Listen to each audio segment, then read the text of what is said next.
진정한 복수란 보란듯이 행복하게 사는 거라는 말에 대해 저 역시도 동의하고 있습니다. 하지만 막상 제가 당해보니 나에게 피해를 준 사람이 모르는 행복이 과연 정말 좋은 건지 모르겠더군요. 그래서 저는 느리지만 좀 더 색다른 복수를 할 마음을 먹었죠. 이야기에 앞서서 제 소개를 하자면 현재 용산에 살고 있는 30대 후반의 여성입니다.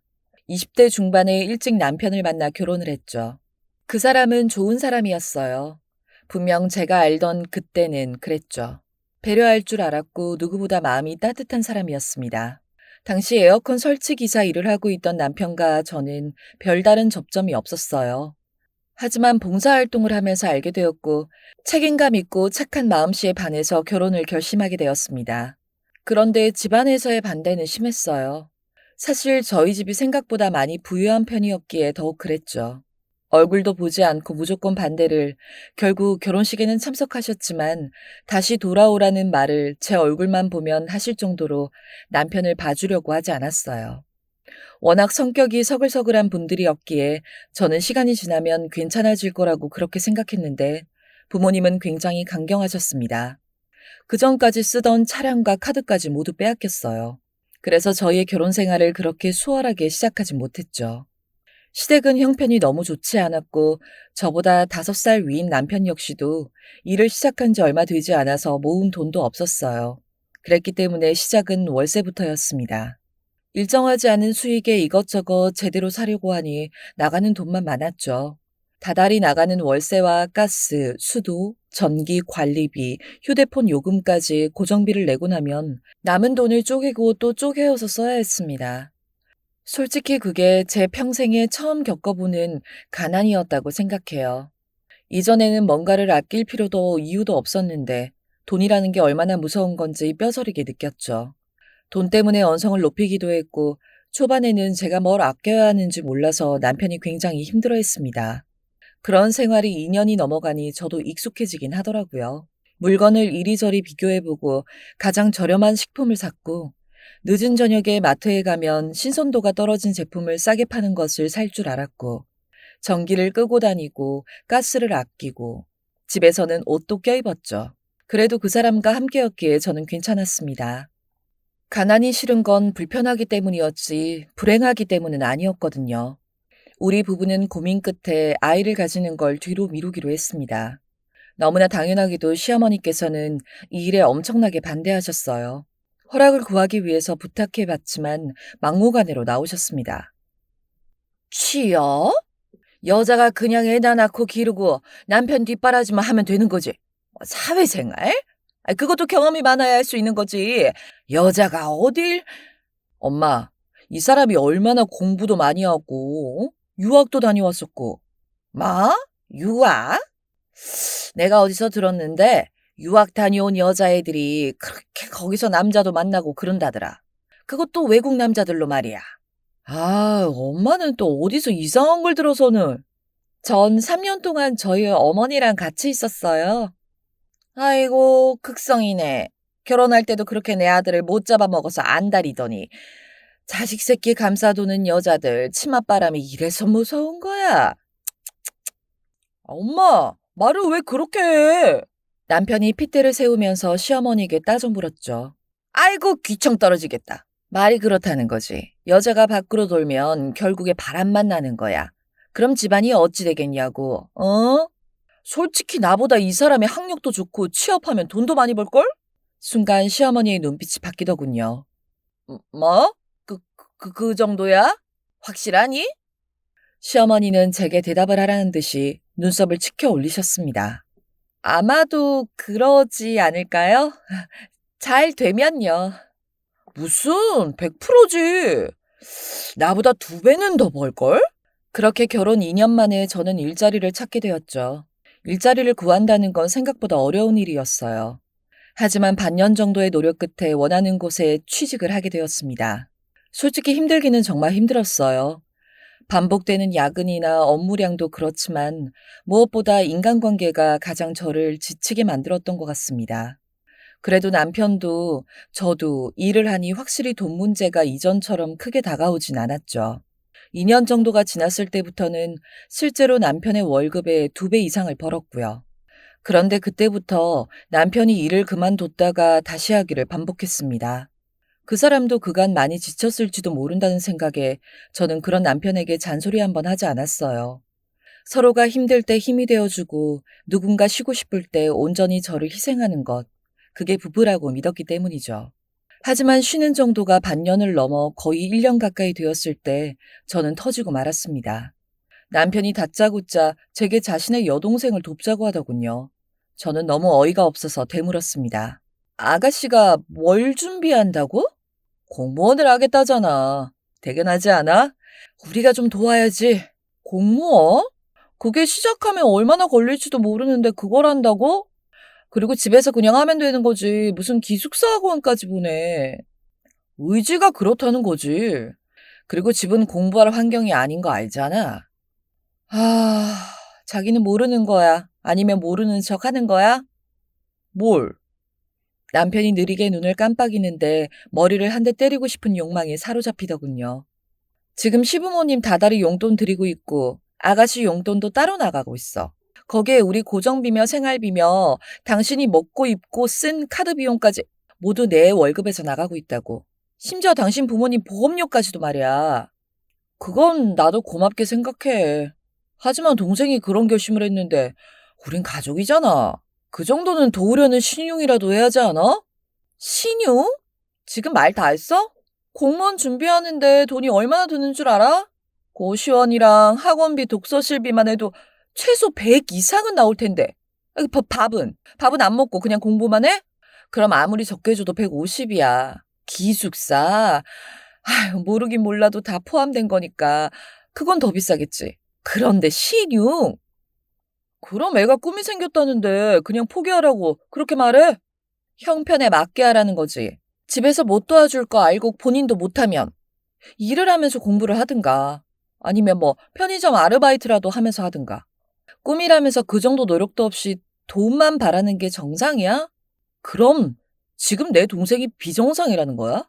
당신이 나 처음에 시집 왔을 때 뭐라고 했어? 분수에 맞게 살라고 했지. 이제 부잣집 딸도 아니니까 적응을 해야 한다고 말이야. 그런데 아가씨는 왜 그걸 강요하지 않아? 지금 형편이면 집에서 인터넷 강의만 들어야지. 그게 그렇게 억울했어? 그럼 난 2년 넘게 나도 혼자 일해서 먹여 살렸어. 근데 지금 내가 이 모양 이 꼴이라고 동생한테 분수에 맞게 살라고 하라는 거야? 돈 좀 번다고 유세 부리니? 시부모님한테 한 게 그렇게 아까웠어? 와, 무섭다 정말. 꼭 당신은 분리하면 2년 조금 넘게 혼자 일한 걸 걸고 넘어지더라? 그래. 나도 초반에 뭣도 몰랐고 결혼하면 다 그렇게 살아야 하는 줄 알았어.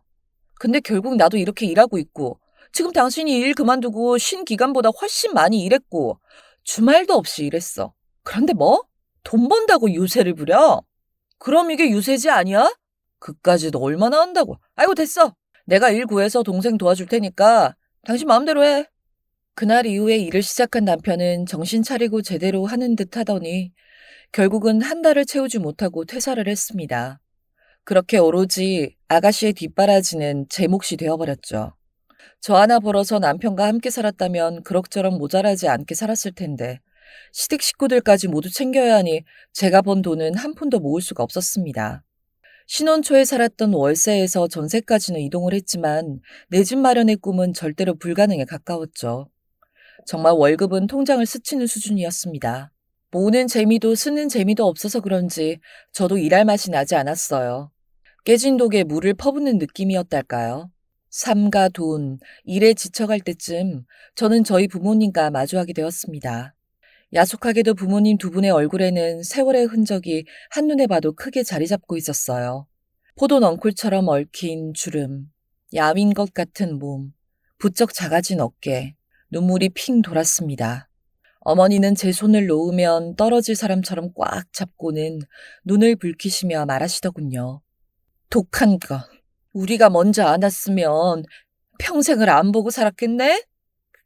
그게 아니라 면목이 없으니까 그렇죠. 누굴 닮아서 저렇게 고집이. 당신이지? 누굴 닮아요? 아니 1년 버티면 오겠지 싶었는데. 엄마, 아직도 그 소리야? 우리 벌써 결혼 5년 넘었고 조만간 6주년 기념일이야. 엄마는 한숨을 쉬시고는 짧게 눈을 흘기셨습니다. 저는 미안한 마음에 고개를 푹 숙이고 말았어요. 뭔가 마음이 슬프고 감정이 올라와서 저도 모르게 코끝이 찡해지고 눈가가 붉어졌습니다. 그런 저를 보면서 어머니와 아버지가 제 손을 아주 꼭 잡아주셨죠. 그 손이 얼마나 따뜻한지 참으려고 했던 눈물이 왈칵 쏟아졌습니다. 그간에 힘들었던 모든 일들이 눈물에 씻겨 내려가는 듯 시원하더군요. 일부러 떠올리려고 하지 않았지만 계속 부모님을 보고 싶었던 마음이 컸던 것 같습니다. 안심이 되는 느낌이었죠. 무슨 일이 있어도 이 손은 나를 놓지 않을 것 같다는 생각이 들었어요. 취직을 했더구나. 내가 생각보다 일을 굉장히 잘하더라고. 그 사람은 일을 안 하는 것 같던데? 어? 어떻게 알았어? 내가 사람을 좀 붙였다. 그냥 네가 뭐 하나 궁금하기도 해서. 아빠! 그런 거 다 불법이야. 불법은 무슨 애비가 딸을 보겠다는데? 말 돌리지 말고 왜 그 인간은 놀고 먹는데 네가 일을 해? 아니야. 몸이 좀 아프다고 해서 내가 쉬라고 한 거야. 나도 결혼 후에는 아예 일도 하지 않았거든. 서로 배려? 뭐 그런 거 하는 게 부부잖아. 내가 그러라고 한 거야. 그러라고 한다고 덥석 좋다구나 하고 집에 들어앉은 놈이라니. 관상 자체가 게을러 터졌다고 그랬잖아. 부모님이 제 눈치를 보고는 남편의 욕을 작게 하시더군요. 저는 그 부분에서 웃음이 터졌습니다. 이전에는 남편을 만나보지도 않고 험담한다고 생각했는데 제 편을 들어주고 있다는 생각이 드니 묘하게 기분이 좋더라고요. 너 왜 그렇게 웃어? 몰라. 나도 내 편이 필요했던 것 같아. 설마 그 자식이 너 힘들게 하니? 그 자식이 아니고 박서방. 아유, 깐깐하기는. 정말 그래? 아니, 가끔 얄미울 때가 있기는 하지. 당장 헤어져. 엄마는 또 기회가 슬쩍 보이니까 헤어지라고 하네. 입버릇이야. 그냥 버릇이야. 쓸데없는 소리 하지 말고 너 일 제대로 해볼 생각 없냐? 갑자기 무슨 일? 네가 내 딸이지만 영리하고 센스가 좋잖아. 언젠가 네가 아빠 일을 이어줬으면 했거든. 그런데 결혼을 한다는데 하필 아휴 뒤는 말하지 않으마. 어쨌든 우리는 네가 내린 결정이 옳은지 시험하고 싶었어. 그래. 그건 너희 아버지뿐만 아니라 나도 동의한 부분이야. 그런데 우리가 먼저 두 손을 든 거고 네가 이겼어. 그러니까 이제 우리도 그 사람 아니 박서방을 받아들인다는 말이야. 아빠, 엄마. 부모님이 제 등 위에 손을 가만히 대고는 괜찮다는 듯이 토닥여 주시더군요. 아버지는 꽤 오랫동안 생각해왔던 사업 방향과 제가 배워야 할 부분을 정확히 가르쳐 주셨습니다. 차분히 일을 배우고 단계를 밟아서 올라가는 게 최종 목적이었죠. 저는 그날 이후로 사직서를 내고 아버지의 회사로 들어가게 되었습니다. 물류 유통 관련 회사라 제가 이전까지 하던 일과는 달라 많은 어려움을 겪었지만 확실히 이전보다 일에 대한 욕심이 생기기 시작했죠. 아래서부터 차근차근 배우라고 했지만 승진 속도는 남들보다 훨씬 빠른 건 사실이었어요. 자리가 사람을 만든다고 낙하산 취급을 받긴 했지만 저는 어느 때보다 훨씬 업무에서 성과를 보였습니다.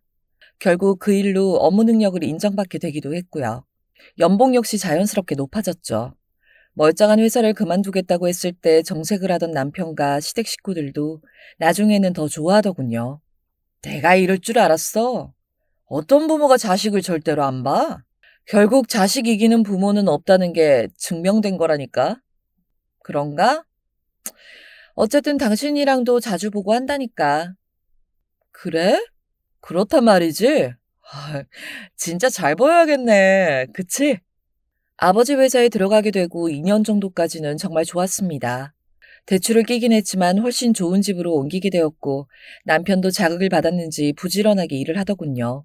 부모님도 그런 남편의 모습을 보고 이전처럼 돈을 보고 접근했다는 생각을 더 이상 하지 않으셨습니다. 물론 모든 게 완벽하진 않았어요. 제가 돈을 더 버는 대신 지출 역시도 늘어났고 시어머니는 용돈을 올려달라는 말까지 서슴지 않았습니다. 하지만 제게 그 정도는 작은 균열에 불과했어요. 사실 회사를 옮기고 연봉이 높아진 것 외에도 부모님께 어느 정도로 지원을 받고 있었기 때문이었습니다. 그간 제가 어떻게 살았는지 알고는 굉장히 마음 아파하시면서 도움을 주시겠다고 하셨죠. 그래서 저는 월급으로 시댁 식구들과 아가씨의 시험 준비 비용, 대출, 생활비로 쓰고 아버지가 주신 카드로 제 생활에 필요한 것들을 살 수 있게 되었습니다. 하지만 제가 일에 매달리기 시작하면서 저도 모르는 사이 균열은 조금씩 커지고 있었던 모양이었죠. 가장 먼저 문제가 된 건 바로 남편이었습니다.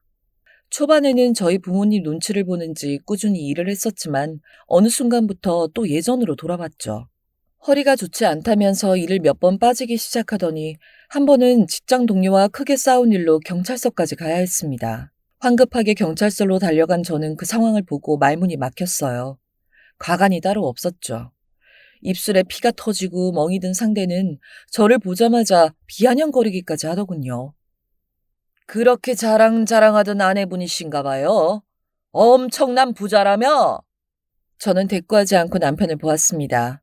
그런데 남편은 눈을 피하면서 씩씩거리고 있더군요. 일도 대충대충 해도 되고 너무 부럽다. 괜찮으세요? 저는 일단 죄송한 마음을 담아서 물었습니다. 저거 다 합의금 받으려고 저러는 거야. 일부러 도발한 거라니까? 뭐? 도발? 내가 왜? 나 어린 시절부터 지금 이 나이 먹을 때까지 내 손으로 정당하게 돈 벌어서 이날 이때까지 살았어. 근데 도발? 당신이 일을 똑바로 안 하니까 같이 일하는 동생이 다쳤잖아. 내가 일 제대로 하는지 안 하는지 봤어? 봤냐고? 현장에는 내가 없었으니 못 봤지. 무거운 거 다 들게 하고 돈까지 쥐어주고 했다며. 매번 어디가 아프다면서 조퇴하고 빵빵한 처가에 아내 있다면서 외제차 끌고 와서 자랑이나 하고. 내가 언제?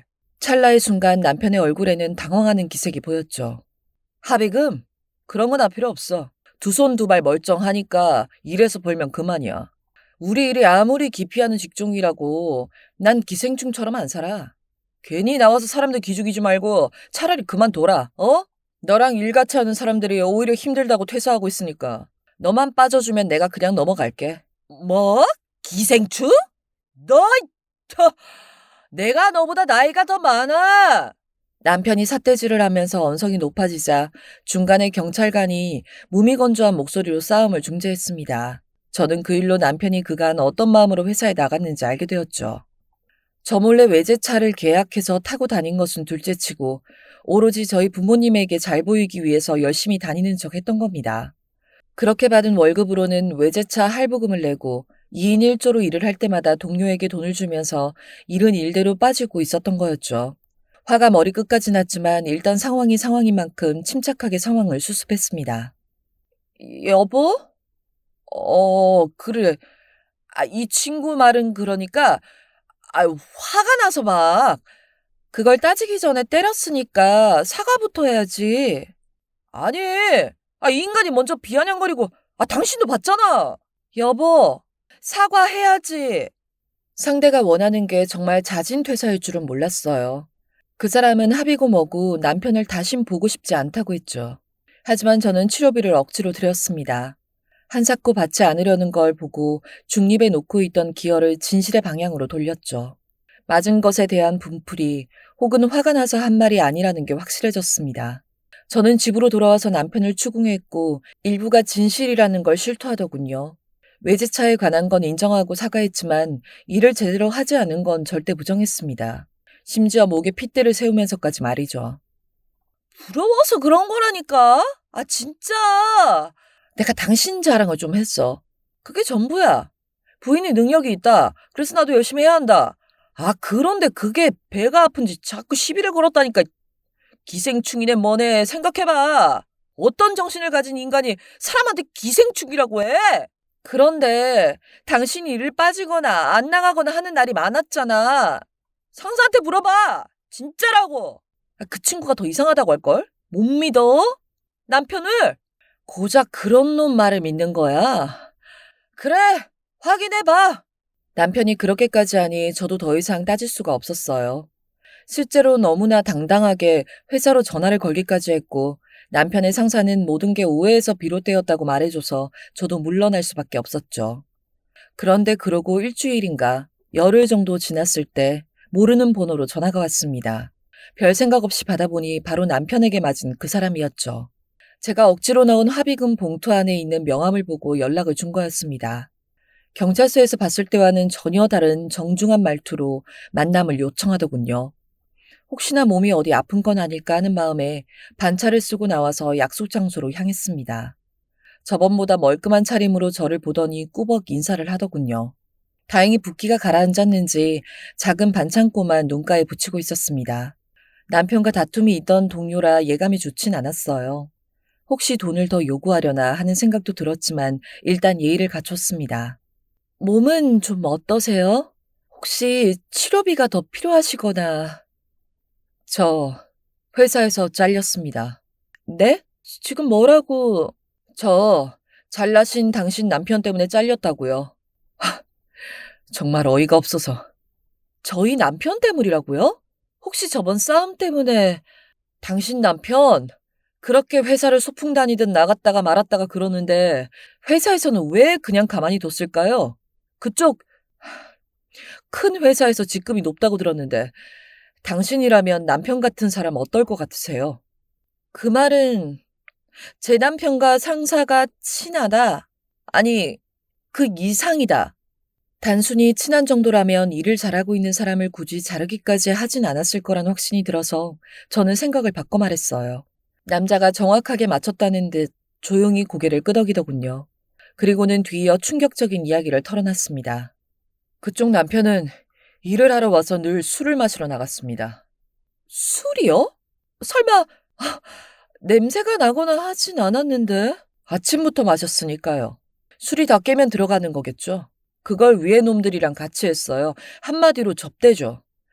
그럼 아랫사람인 저희들은 빈자리까지 메꿔야 하니까 거의 죽어나가는 거고요. 안 나오면 그만이지라는 생각하실 텐데요. 그렇지가 않아요.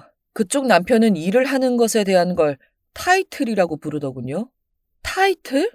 무슨 말이죠? 그 인간이랑 일을 해야 했던 저랑 친한 동생이 제게 전해준 말이 있어요. 그 인간이 늘 하는 말이 있다더군요. 남자는 입에 담기도 싫은지 입술을 살짝 깨물고는 미간을 좁혔죠. 처가에 잘 보이려면 가난하지만 책임감 있는 모습을 보여야 한다. 그러려면 박봉에 부지런히 몸쓰는 일이 필요하다고. 설치 기사가 그런 직업이라서 어쩔 수 없이 하는 거다. 다시 말해서 일을 하는 모습을 연기하는 거다. 절대로 처가덕을 보려고 하는 게 아닌 것처럼 자연스럽게.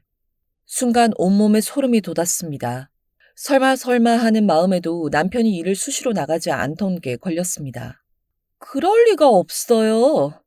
남편은 저희 집 수준을 잘 알진 못했고 결혼하고 나서는 부모님과 연락도 닿지 않았는데 갑자기 허세인지도 모르죠. 어쨌든 전 후배한테 들은 그대로를 전한 겁니다. 그리고 본인 말로는 그쪽이 부자라는 걸 알고 결혼을 했다고 하던데요. 이전에 일하던 직장에서도 똑같이 에어컨 설치를 했다던데 그때부터 그쪽을 알고 있었다고요. 저를 알고 있었다고요? 에어컨을 설치하러 갔다가 그쪽을 발견했다고요. 부자라서 접근했다고 들었어요. 뭐 사실이 아닐 수도 있으니 그건 그렇다 치고 이거 하나는 확실합니다. 저는 대답 대신 눈을 깜빡였죠. 너무 당황스럽고 머릿속이 혼란스러워서 어떤 표정을 지어야 하는지도 모르겠더군요. 남편의 그간 행적, 그리고 결혼하기 전의 행동과 후의 행동이 180도 다르다는 걸 알고 있었기에 손끝이 바르르 떨렸습니다.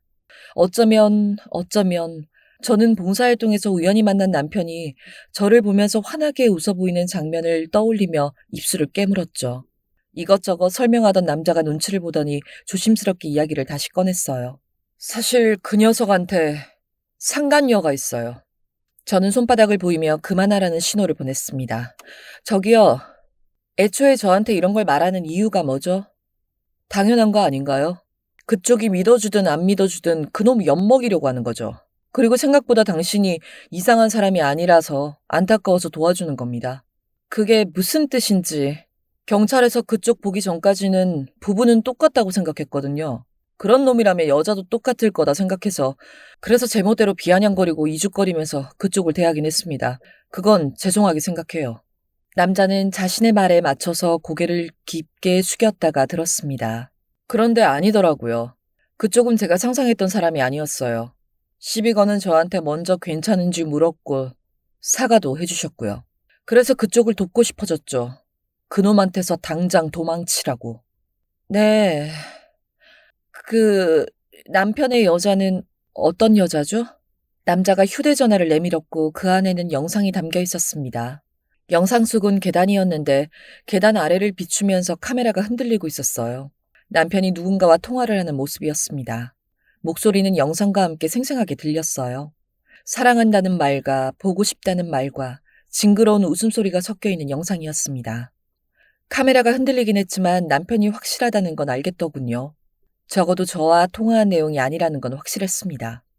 남편의 입에서 상대 여자의 이름이 몇 번인가 나왔고 저는 그 영상을 끝까지 보지 않고 결국 닫아버리고 말았어요. 하루만 쫓아다니면 사진도 얻을 수 있을 정도로 자주 만나요. 여기 사진을 보시면 바로 머리 긴 이 여자가 그 여자고요. 아무래도 이게 더 확실한 것 같아서 통화 영상을 찍어둔 겁니다. 20대 중후반 정도로 보이는 젊은 여자가 남편과는 뚝 떨어진 상태로 걷고 있는 모습을 확대해서 보다가 어이가 없어서 웃음이 나왔습니다. 원하시면 증거 자료로 드릴게요. 이혼하실 때 증거 자료 같은 생각이 정리가 되지 않았어요. 아직요. 네? 지금 당장은요. 그러니 비밀로 해주세요, 당분간은. 하루 종일 생각에 생각을 거듭했고 저는 남편을 절대로 용서할 수가 없었죠. 행복해지는 게 복수다 라는 생각을 하면서 이혼 절차에 대해서 알아보고 증거가 될 것도 모아야 하자는 다짐을 했다가도 속이 풀리지 않았습니다. 아랫배가 꼬이는 것처럼 아팠어요.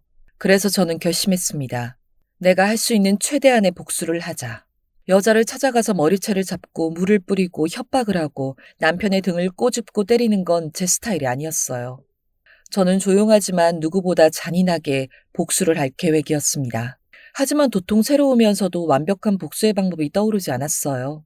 마치 마음과 머리가 따로 노는 기분이었습니다.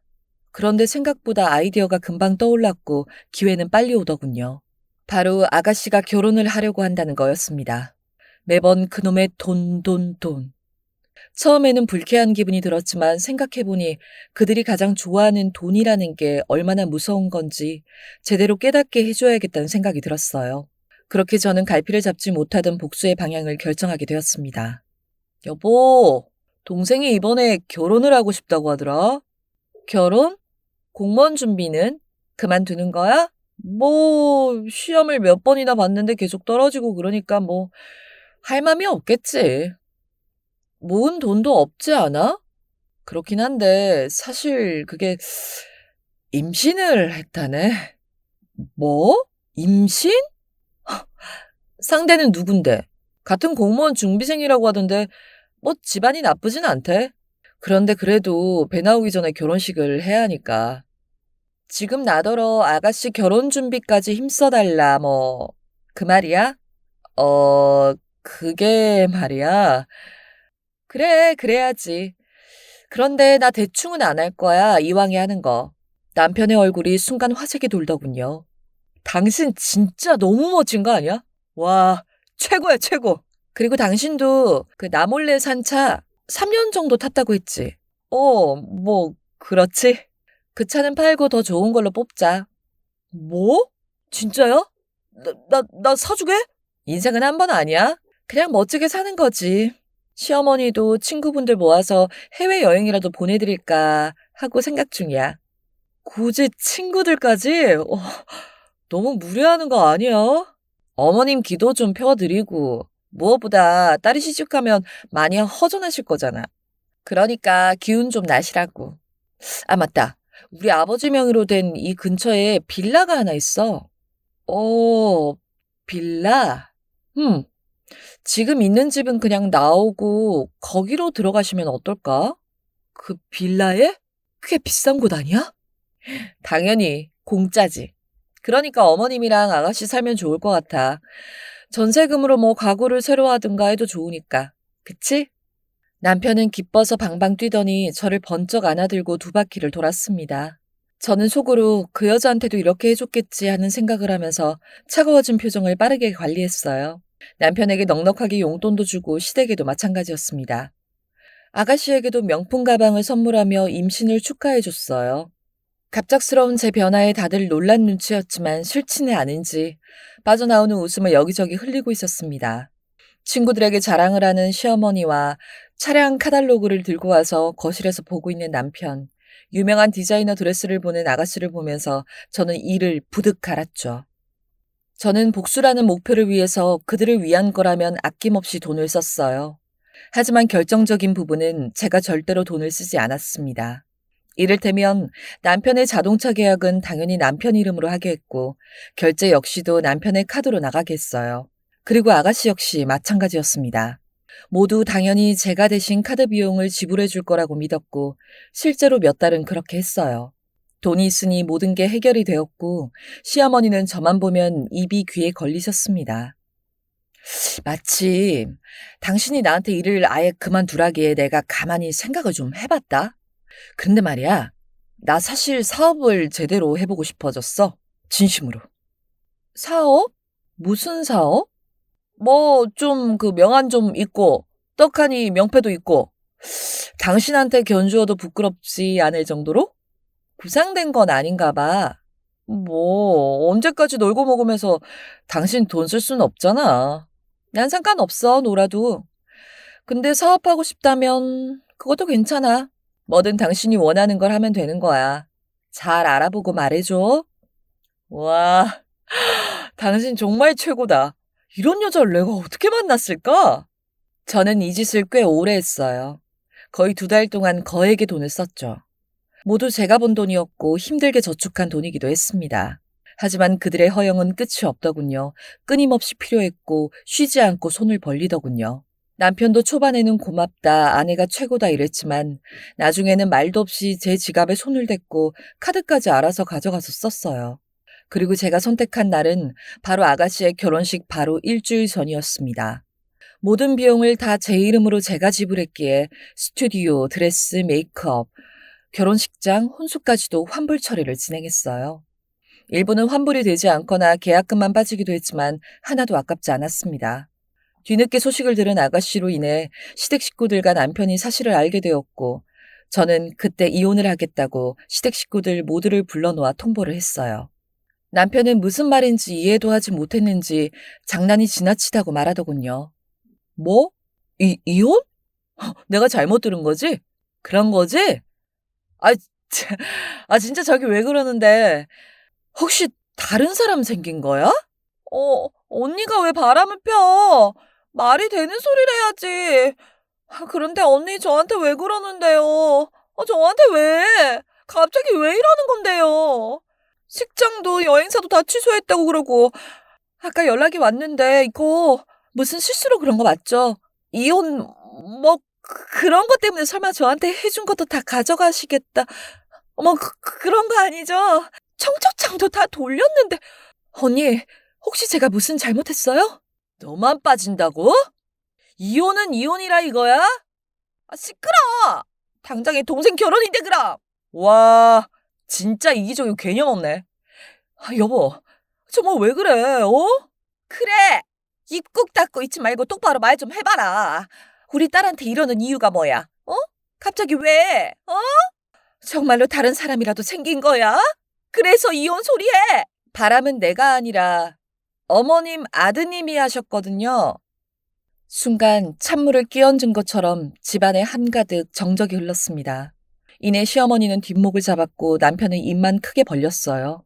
아가씨는 자신의 오빠를 노려보다가 울면서 등을 때리기 시작했습니다. 남편은 몸을 휘청거리면서 눈동자를 빠르게 굴리고 있었어요. 잡아뗄까? 어디까지 알고 있는 걸까? 뭐 때문에 저러는 걸까? 설마 바람 피운 걸 걸린 건 아닐까? 이런 생각들을 하고 있다는 게 한눈에 보일 정도로 불안해 보이는 표정이었습니다. 미쳤어? 정말 미쳤구나. 등 따시니까 눈길이 가? 가냐고! 오빠 때문에 결혼식 이거 어쩔 거야? 취소해서 나 어쩌냐고! 그 사람이 알면 파혼하자고 할지도 모른단 말이야. 미치겠네. 그놈이 뭐라고 파혼을 해? 남자 집에서 반대하는 거 몰라? 언니가 집안이 좋고 하니까 그나마 진행되고 있는 건데 이혼해버리면 나 어쩌라고? 이혼은 누가 이혼을 해? 재수없게. 오빠가 책임져. 어쩔 거야? 꽥하고 소리를 지르는 아가씨를 옆으로 민 남편이 제 앞에 털썩 무릎을 꿇더군요. 아니야. 그런 거 아니고. 그냥 나 좋다고 하는 애야. 맹세할 수 있어. 당신이 나 어떤 사람인지 알잖아. 그치? 내가 착하고 솔직하고 책임감 있어서 좋다고 했잖아. 운명처럼 우리 봉사하다가 만나기도 했고. 기억나지? 나 믿어줘. 어? 그러게. 나도 안다고 생각했는데 아니더라고. 어디서 이상한 소문을 들은 모양인데 정말로 해명할 수 있어. 소문? 아닌데. 증거인데? 그럴 리가 없는데? 꽤 조심해서 다닌 것 같긴 하더라. 근데 당신 타던 차 그 3년 된 외제차 그 여자 줬더라? 어쩌니? 그거라도 찾아와야 될 것 같네. 당신이 쭈뼛거리면서 달라고 하면 그 여자가 과연 어떤 표정을 할까? 웃을까? 아니면 울까? 아니다. 둘이 진짜 사랑이면 줄 수도 있지. 저는 한쪽 입꼬리를 길게 올리고는 이죽거렸습니다. 하지만 남편은 그런 건 안중에도 없다는 듯이 제 발끝을 잡았다가 발목을 잡았다가 손을 벌벌 떨고 있었어요. 팔았어. 준 거 아니고. 그냥 아는 동생이야. 핑계 대지 말고 그냥 싹싹 빌어. 증거가 있다잖아. 오빠 멍청이야? 여자들이 확신할 땐 이유가 있어. 그게 정답이지. 계속 거짓말 할 거야? 사실 그냥 내가 미쳤었나 봐. 그냥 가볍게 몇 번 만났다고. 으이그 이 미친놈아. 굴러 들어온 복을 발로 차고. 바람? 네 애비한테 안 좋은 것만 물려받아서 으이구 죽어. 시어머니는 욕설과 함께 남편을 때리셨습니다. 하지만 그도 힘이 실리지 않아서 툭툭 미는 수준에 불과했어요. 제게 보여주려는 듯이 계속 이어지다가 아가씨의 울음소리에 뚝 멈췄습니다. 결혼식을 못하게 된 것이 엄청난 충격이었는지 기대했던 신혼여행이 물거품이 된 게 싫었던 건지 이제는 남편뿐만 아니라 제게도 따지기 시작하더군요. 오빠랑 자신은 관련이 없다는 둥, 해주기로 했으면서 양심도 없다는 둥, 일부러 지금 그러는 거 아니냐는 둥 몇 가지는 맞았고 몇 가지는 틀린 말을 하면서 제게 소리를 질러댔습니다. 넌 조용히 해. 지금 오빠가 이혼을 하냐 마냐 이야기 중인데 지밖에 몰라서는 뭐 결혼? 그건 애 낳고 하면 그만이야. 좀 조용히 하라고. 나밖에 모른다고? 그러면 오빠는? 오빠는 얼마나 우리 배려해서 다른 여자랑 바람을 피워. 40 넘은 백수 주제에 어이가 없어. 너 백수 아니야? 몇 년을 공무원 준비를 해놓고 합격 점수 근처도 못 가는 게 어디서 기숙하고 남자랑 눈이 맞아서 임신을 해? 쪽팔리다 진짜. 너 그동안 저 사람 등골 빨아먹으면서 그렇게 살았어. 어? 알아? 가뜩이나 미치겠는데. 정말 이혼할 거야? 아가, 그냥 겁을 주는 거지, 그치? 저 이제까지 이 사람이랑 만나고 사귀면서 헤어지자는 그 흔한 투정도 부린 적이 없어요, 어머님. 그런 제 입에서 나온 이혼이면 겁을 주는 것도 아니고 경고도 아닌 거죠. 이혼 맞아요, 어머니. 나 절대 못해. 이혼이 혼자만 할 수 있는 거야? 당신은 유책 배우자야. 혼자만 할 수는 없지만 넌 거부 못해. 그럼 나 친구들이랑 여행은? 이태리로 보내준다고 했잖아. 엄마, 지금 그게 중요해? 그럼 안 중요해? 네 동생 결혼도 중하고 나도 중요해. 너만 급해? 지금 이게 누구 때문인데? 어디 앞에서 큰 소리야, 큰 소리는? 엄마 탓은 없는 줄 알아? 매번 용돈 달라 뭐 달라 친구들이 왔으니까 아가가 내려와서 밥을 사야 한다 뭐 한다 매번 이 사람 괴롭혔잖아. 아니 뜬금없이 그게 무슨 소리야. 거기 내가 왜 나와? 막말로 엄마가 잘했어 봐. 동생 너도 마찬가지고. 명품 받을 때는 간도 쓸개도 내줄 것처럼 하더니 언니 생일에는 입 싹 닫고 둘 다 똑같아. 만약에 잘했어 봐. 이 사람이 이렇게까지 하겠어? 어디서 뺨 맞고 아니 어디서 아랫돌이 잘못 놀리고 와서 가만히 있던 우리한테 시비야 시비를. 우리가 불륜 저지르라고 여자를 소개해줬어? 뭐랬어? 내가 쟤한테 잘하라고 했지. 애를 가지든가 해야 이혼 소리가 안 나온다고 경고했지 내가. 엄마 그 말이 왜 여기서 나와? 분위기 파악이 안 돼? 이대로 이혼하면 우리 길바닥에 나 앉아야 한다고. 어? 위자료 그런 거는 없어? 엄마 그런 거 없어. 우리가 줘야 할 수도 있다고. 위자료고 뭐고 나 당신 없으면 못 살아. 진짜야 진심으로. 나 당신 너무 사랑하는데 이거 정말 거짓말 아니야? 어? 제발. 남편은 제 치맛자락을 손끝으로 잡으며 제발 제발하고 빌기 시작했습니다. 소용없어. 증거도 있고 위자료는 내가 청구할 거야. 가족은 뭐든 해주는 거라고 하잖아. 그치? 그래서 아가씨 학원비며 고시원, 독서실 용돈까지 늘 챙겨줬었던 거고 시어머니한테도 잘하려고 노력했어. 물론 내가 부족한 거 알아. 하지만 더더욱 노력하려고 더 잘하려고 했었어. 당신도 알 거야. 외제차도 뽑아줬고 당신 명품 시계에 아가씨 가방에 어머니 모피에 이제 행복할 일만 있다고 믿었어. 내가 돈을 얼마든지 벌 수 있으니까. 그런데 내가 이렇게 잘해줬는데 어쩌면 그럴 수가 있어? 바람이라니? 충격받은 척 몰랐던 척 저는 뻔뻔하게 연기를 했어요. 남편이 저희 부모님 그리고 어쩌면 저한테까지 속여왔던 걸 생각하면 귀여운 수준이었습니다. 사실 이전부터 알고 있었고 너희에게 돈을 쏟아부었던 건 바로 오늘을 위한 복수다. 이런 느낌으로 지르고 싶기도 했지만 제 복수는 완벽하게 아무도 몰라야 했죠. 아니, 그들 모두가 평생을 모르길 바랐어요. 그리고 진실을 말하면 저를 평생 원망할 테고 제가 몰랐다고 하면 원망의 대상은 남편이 또 시댁 식구들이 되기 때문이었어요. 서로를 헐뜯고 서로의 탓을 하면서 그렇게 서서히 잠식해서 죽어가길 바랬습니다.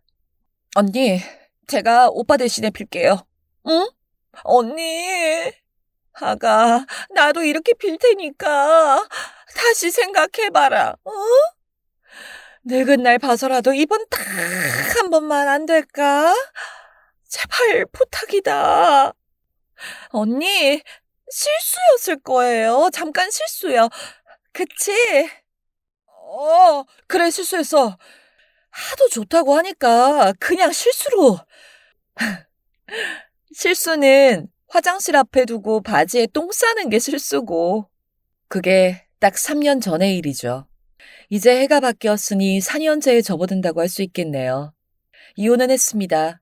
법원은 결국 제 손을 들어줬고 남편은 제게 위자료를 지급해야 했어요. 제가 선물한 시계와 모피 그리고 명품 가방이 위자료가 되어서 돌아왔습니다. 그 사람들에게 남은 건 없었어요. 모두 제가 제공했던 것들이었고 저는 그것을 고스란히 넘겨받았죠. 남은 건 막대한 카드빚과 허영 그리고 사치였습니다. 결혼식과 신혼여행 모두가 취소된 아가씨는 결국 파혼을 하게 되었고 아이만 낳아서 양육비를 받아 근근히 살고 있다고 하더군요. 그리고 시어머니는 충격으로 몸이 안 좋다고 들었는데 그냥 머리만 싸매고 누워있는 거라고 짐작합니다. 이런 소식들을 들려주는 건 바로 전 남편이었어요. 실은 아직까지도 제게 집착적으로 연락을 하고 있었죠. 제게 남은 미련인 건지 아니면 돈에 대한 집착인 건지 저도 솔직히 정확히 모르겠습니다. 매번 전화를 해서 자신이 무슨 일을 하고 있는데 앞으로는 사업을 해서 부자가 될 거다라는 말만 반복하더군요. 한 번은 돈을 모아서 특수부위 전문 돼지고기 가게를 연다고 했고 또 한 달 정도 지나자 셀프가 대세라면서 셀프 도시락집을 창업하면 월 1,000수입은 난다면서 떠들어댔죠. 그 사람에게 실패는 없어 보였습니다. 뭐든 상상을 하면 이뤄질 거라고 생각하는 듯 허황된 꿈에 사로잡혀 있었어요. 당장에 10만 원, 20만 원이 없어서 전전긍긍하면서도 작은 월급을 코인에 넣거나 주식 투자를 하면서 잃어버리고 있었습니다. 부모님은 왜 아직까지 그 사람 연락을 받고 있냐고 뭐라고 하셨어요. 저는 대답 대신 그냥 웃었어요. 궁금해서도 미련이 남아서도 아닙니다. 전 그들이 희망의 끈을 여전히 잡고 있길 바랐을 뿐이에요. 저와 연락이 된다는 그 희망이 그대로 돌아가 화살이 되길 원했습니다. 저도 이런 제가 가끔은 좀 무섭긴 해요. 하지만 저는 그래요. 나 없이 분명 못 살 거야. 분명 후회할 거라고. 언젠가는 땅을 치면서 울 거야. 저는 헤어진 이후 흔히들 하는 막연한 상상이 싫었습니다. 제가 없어도 잘 살 수 있으니까요. 죽지 못해 사랑했던 남자도 헤어지고 나서 일주일 만에 다른 여자와 만나고 있기도 합니다. 복수를 꿈꾸는 저 같은 분들이 있다면 당장의 결과가 나와 속이 시원한 것보다 오래 두고 하는 방법도 굉장히 효과가 있다는 걸 알아주시길 바라요. 제가 원하는 복수는 당장이 아니라 앞으로의 시간 전부입니다. 시간이 갈수록 나이가 들수록 점점 초조해지고 힘들어지는 걸 원해요. 그렇게 남편과 시댁 식구 전부를 작은 것에도 만족할 줄 모르는 사람으로 만들었죠. 제 손으로 돈을 버는 법을 잊게 만들었고 늘 누군가에게 기대는 것만 알게 했습니다. 겸사겸사 돈이 있다가 없어지는 게 얼마나 힘든 일인지 겪게 하고 싶었고요. 이제는 소소한 행복, 나누고 쪼개고 저축하는 그런 모든 것들을 당분간은 하지 못하게 될 겁니다. 1년 혹은 그보다 더 오래. 어쨌든 앞서 3년 동안은 정신을 못 차린 걸 보니 속이 시원하네요. 솔직히 이런 이야기를 누군가에게 털어놓으면 저를 너무 이상한 눈으로 볼까봐 여기에 익명으로 사연을 쓰게 되었습니다. 제가 나쁜 짓을 저지른 것도 알고 좀 심한 부분이 있다는 것도 알고 있어요. 하지만 그만큼 저의 상처가 깊었다고 너그럽게 이해해 주시면 좋겠습니다. 이상으로 저의 긴 이야기를 들어주셔서 감사합니다.